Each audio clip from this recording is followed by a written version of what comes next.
guys, palit tayo ng brake shoe kasi tuklap po. Tuklap ang kanyang brake shoe. Ayan. So meron na tayong bago. Ayan, Asahi EK 664 kanyang part number. Okay, gagawin natin ay ililipat natin to dito sa kabilang bago.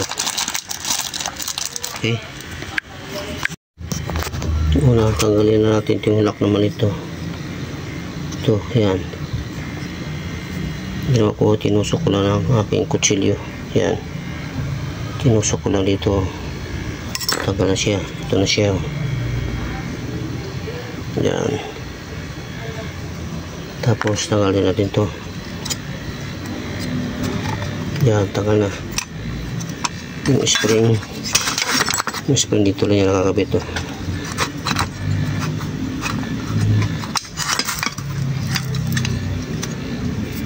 Okay, ito na siya. Ayan, yan. Next natin ito ang pinagabitan ng handbrake. Kailangan mo yung spring. May lock rin dito.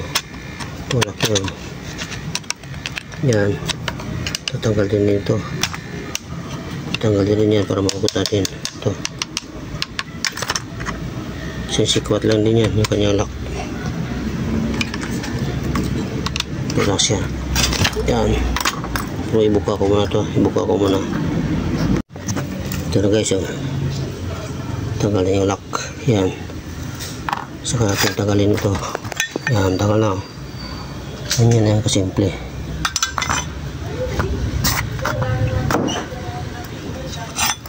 Yan. Ito na siya. Ito yan. Tapos balik natin yung kanyang lock. Yan. Okay guys, yan. Kabit na. Okay, gabi. Medyo kahit medyo gabi. In overtime para makabit. Kasi gagabitin bukas. Okay. Okay.